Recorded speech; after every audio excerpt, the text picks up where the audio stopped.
with me today is John Foley. He's running for Colorado House District 14. Thank you for joining me, John. I think I wanted to start off by asking, where exactly is House District 14, and why specifically did you decide to run for that? Okay, hey, well, thanks for having me on, John. I really appreciate it. So just to give you a really quick snapshot of where House District 14 is, we're the north side of Colorado Springs. Basically, if you go up to North Gate area off of I-10, and then everything everything east of I-10 down to about Woodman and Dublin, or actually Dublin area, and then take Dublin over to like Vickers, and then Vickers to Powers area, and then go back up north on Powers is mostly our eastern boundary, except when you include stuff like the Wolf Ranch community, the Cordera community where I live, and all the way up kind of near Pine Creek High School and the Interquest Parkway area. That all falls within House District 14. So, and why I'm running, I'm kind of a late entry because I thought some other, person would jump in, get in the race. Kind of thought there's a lot of really sharp ladies in politics here in 14, but none of them decided to run. But our current state representative is a Republican by the name of Shane Sandridge. I'm not sure if you know that name, but literally every extreme bill that's been introduced in the Colorado State House has his name on it. So this individual is, to me, he's an extremist. Now, I'll give you a few quick examples, and they all kind of get my goat, which is why I really kind of got in this. So basically, last December 7th, actually, he stood on the State House steps to oppose the red flag bill. And he was on the steps with a bunch of militia members. And he also was with a bunch of the people from the anti-vaccine community. And they were all there protesting that their rights were being infringed. I'm a big supporter of the red flag bill. I look at it from a couple of standpoints. One is law enforcement came up with this idea. They're for it. I'm a military veteran, 27 years in the military. It's a huge thing that will help prevent veteran suicide. Then you get the aspect of the other reason for the bill is to protect women, because who's really the number one victim of crimes with weapons? It's women from domestic partners. And with that, I have the endorsement of Moms Demand Action. So they've endorsed me. So really the extreme measures that this GOP member, our representative in 14, he's not in touch with reality. And just some common sense laws affecting, red flag bills, safe storage of weapons, things like that are really common sense. And people in this district want a return to common sense policies. So what specifically, because I'm not familiar with the red flag bill, can you go into a little bit more specifics on what specifically that kind of deals with? It's written, and I don't have the legislation in front of me, but it's basically where if there's a problem where someone is in a danger to themselves or others, that it can be taken before a judge and say, hey, we need to be able to remove the weapons from this individual's place of residence and, take them I believe the police would hold on to them for a period of time. It's not really that strict of a rule, and it's not, a certain thing, and you have to go before a judge. And it is, it's only baby steps with trying to get a grip on the threat some of these things poses with the suicide prevention and domestic abuse prevention that leads to lethal weapons being used against partners. So it's not asking for much to have this law, which is why opposing it is very extreme in my view. Yeah, it doesn't, I mean, because it's one of those things that everyone always says, right? Or at least people, even gun advocates always say whenever there's a mass shooting, it's always what's the phrase? The guns don't kill people, people kill people. So Yeah, this is a bill that specifically targets that sort of mentality, right? It specifically says if that person is a threat and they shouldn't be own a gun or either a threat to themselves or a threat to someone else, like if people kill people, then we should stop certain people from owning guns if they're a threat. and it's So only a temporary measure. It's, it's uses this violation of their Second Amendment rights, but you have to go before a judge. It's just not, done willy nilly. There's procedures involved, and it's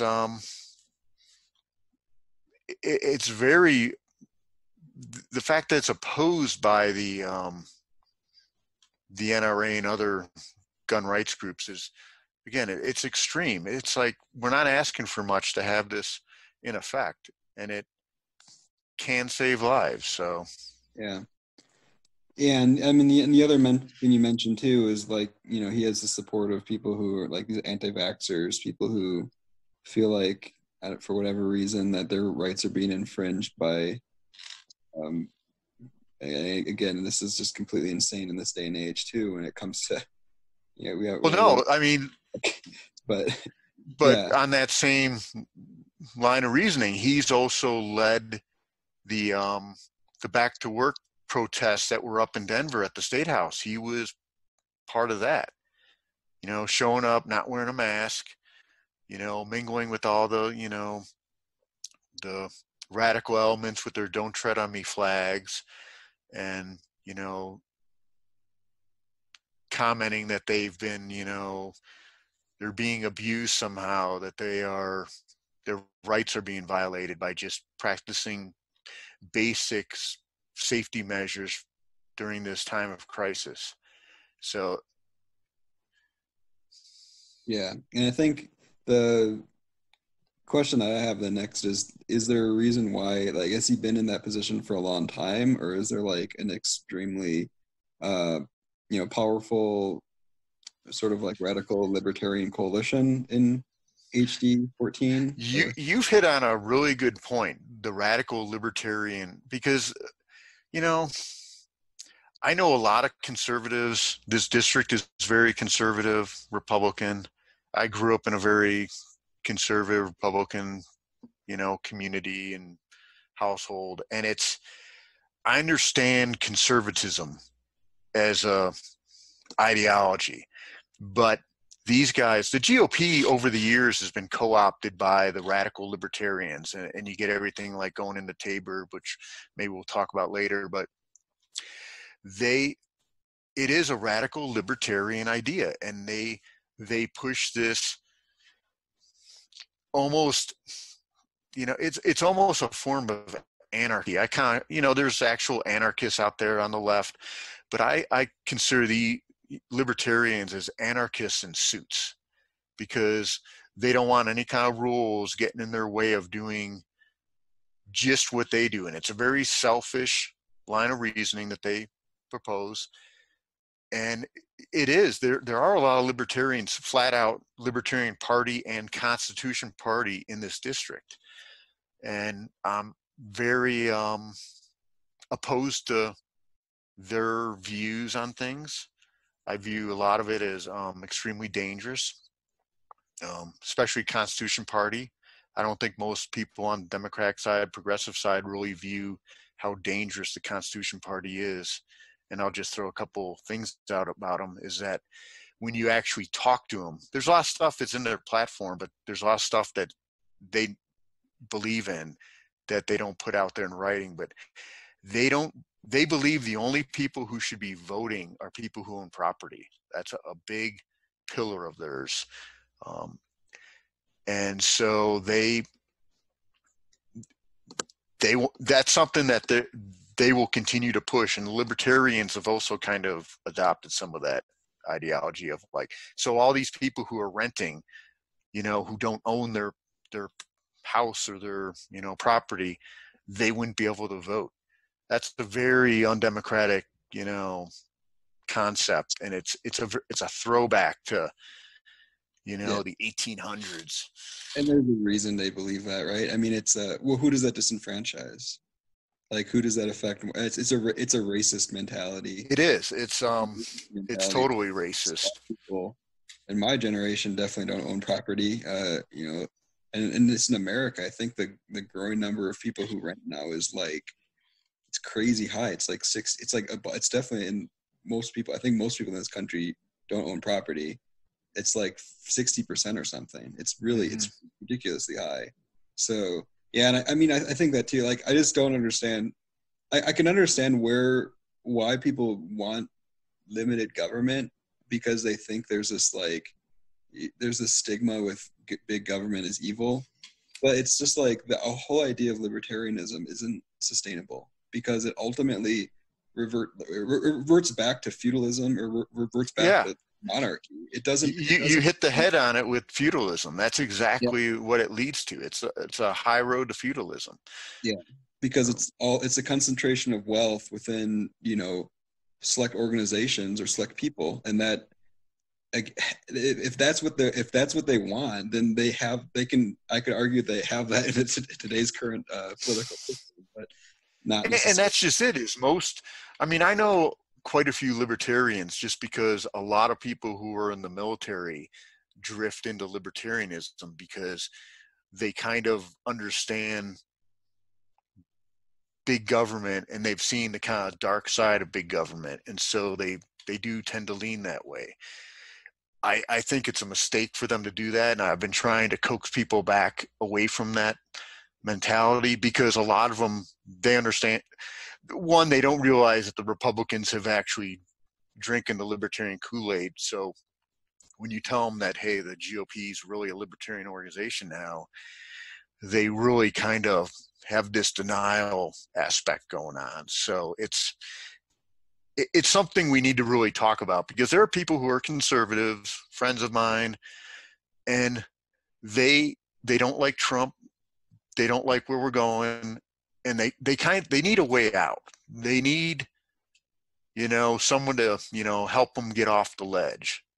It's like they've been on a drug and they woke up and like they're standing on the ledge of a building, and they like, hey, how do I get back off this ledge? So those are some of the voters I'm trying to appeal to in this district, especially. So what's your message then? Because that's always something that I struggle with too. It's like, there are a lot of people who are angry with both sides of the party, and I mean, Colorado Springs in particular has a growing number of unaffiliates, people who don't want to be registered Democrat or Republican. So ultimately, my question always is to people is like, what is what in your mind is the right message to get those people onto voting for you versus your opponent? Well, before the pandemic hit, talking to folks, the big thing that people were really concerned about, just average, people in the neighborhood and around this district, was school security. They view school, part of it's spooked by, guns. And again, we have a high gun owning population in this district, very high. But, people, they understand that, like I heard a figure recently that like our school district here, D20, has the highest suicide rate among students of any school district. So school safety gets into everything from making sure someone can't get a firearm and do a mass shooting, or a depressed teenager can't get their parents' weapon and kill themselves. It's all those things. And then I also pile on with, I'm a strong believer in vaccinations, because vaccinations work. And I've had this discussion with people, but I understand the anti-vaxxers. They don't want their rights, trampled on, and they don't want to be told they have to get vaccinated. And my message to them is, yeah, they can homeschool. They don't have to come to public school if they don't want their kid mingling with them. They can stay home. We've seen recently through the pandemic that, kids can do homeschooling, and it's fairly effective. But the simple things that the state has tried to do, like I believe the legislation was proposed that anyone who wanted to opt out of vaccination would have to watch a video of why vaccinations are important. And again, Shane Sandridge was opposed to that because it was infringing on the parents' rights. Watching a 30-minute or hour-long video on how good vaccinations are for our society is not infringing on anyone's rights, and it's not much to ask. And again, you know, I've received so many vaccinations in my military career. I have a lot of medical issues, but none of them are from vaccinations. You know, I've been to third world countries, and this is the thing, is that doesn't really get talked about when we talk about military power. And I can speak at length on military topics, but I know that's not what you guys want today. But people forget that one of the greatest strengths of the American military is that we can pick up and go anywhere in the world and do, whether it's combat operations or humanitarian operations, and we're protected by the vaccinations we get as service members. And they work. We get them all the time. There's extreme low risk in them. And that's what gives us our power. And I actually view the anti-vaxxer community as actually a long-term threat to our military, because if they ever get their way and vaccinations become less and less likely, then, you know, people in the military might be able to opt out of vaccinations. And then where are you as a fighting force to be able to go do a mission somewhere? Yeah.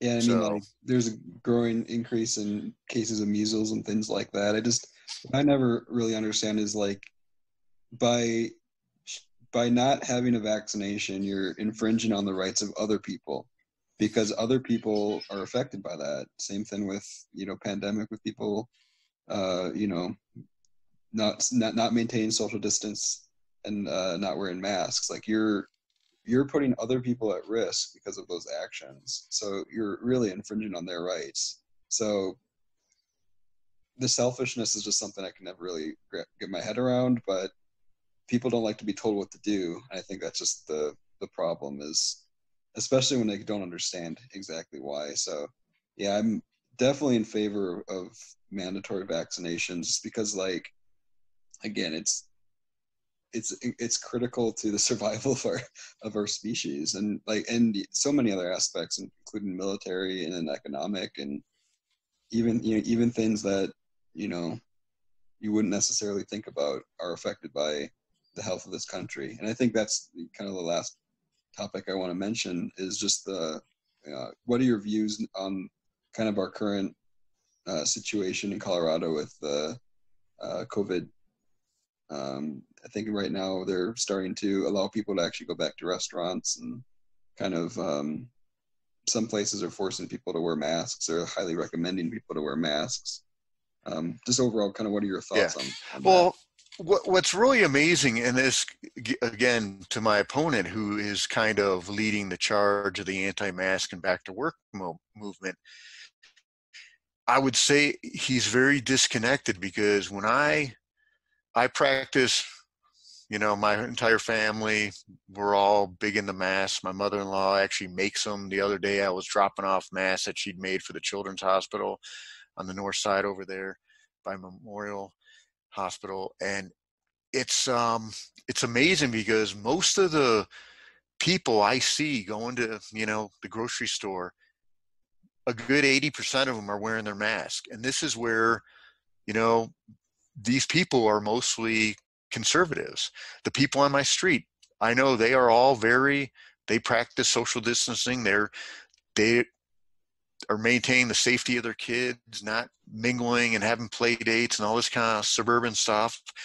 They are taking it serious. And there's a huge disconnect between, you know, voters in this district who are concerned about the virus and trying to be safe, and then the rhetoric coming from the radicals of the GOP who are pushing this back to work method.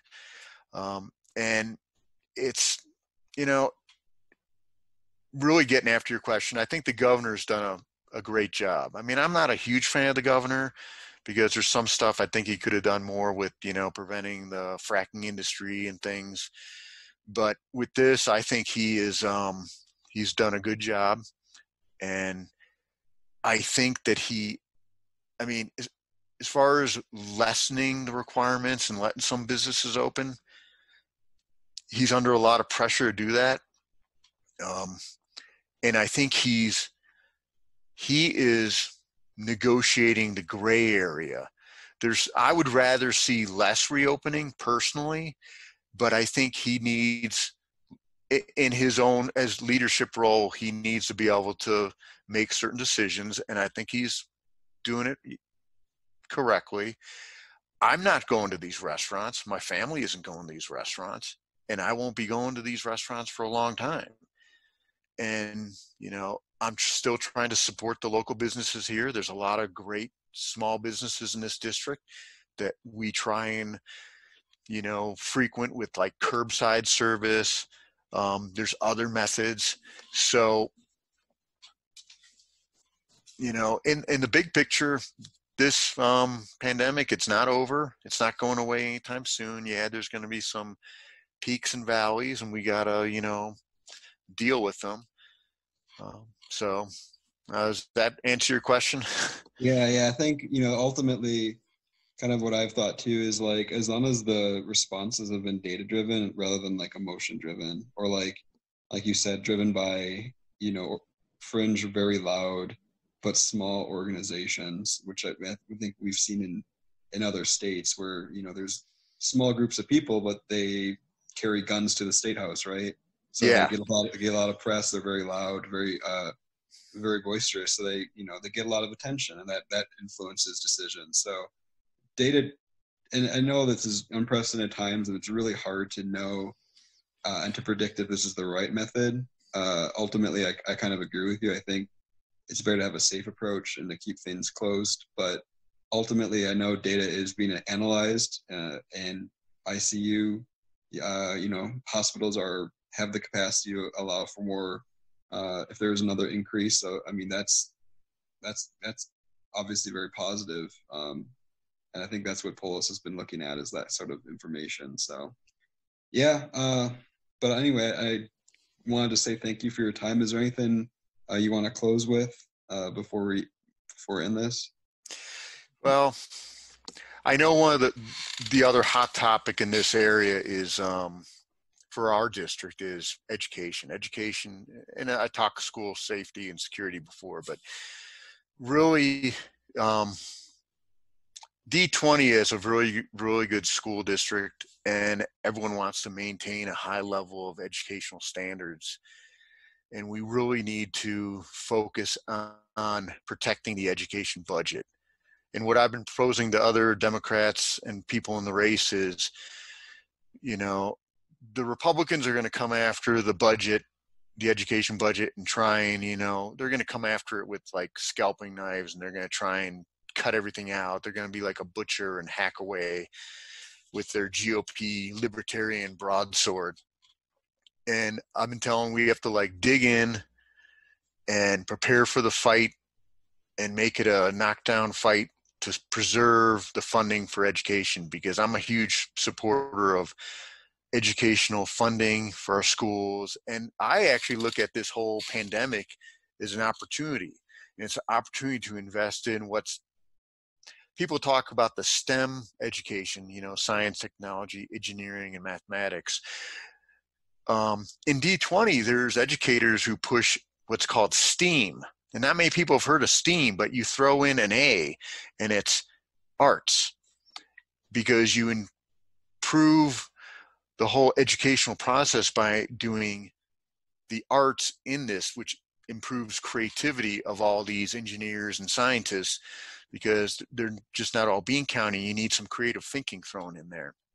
And so I'm a big believer in using this moment as what I term, it's your generation's Sputnik moment for STEAM education to really put forward, because we're dealing with a science issue. This pandemic is a science issue, and it's something we need to really hammer home and focus on and put our education into it, because these kids are going to be the ones solving the next pandemic. Because these pandemics, a lot of people don't realize pandemics are ecologically driven. Virtually every pandemic that's occurred, there's an environmental component that leads to it.